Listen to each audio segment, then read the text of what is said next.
Praise the lord. హల్లెలూయా. దేవుని ఆత్మచేత ఎందరు నడిపింపబడుదురో వారందరూ దేవుని కుమారులై యుందురు.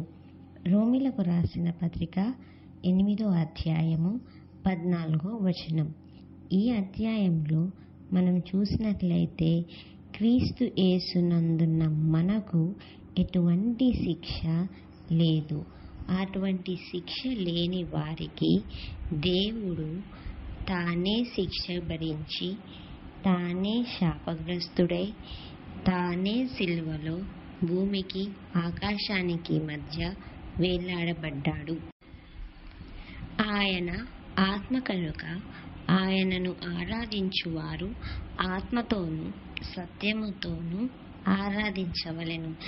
దేవుని ఆత్మ ఆనాడు జలముల పైన అల్లాడుచుండగా సృష్టిని కలిగించిన దేవుడు, నిన్ను నన్ను కలిగించిన దేవుడు తన కుమారులుగా మనలను స్వీకరిస్తున్నాడు. ఆమేన్.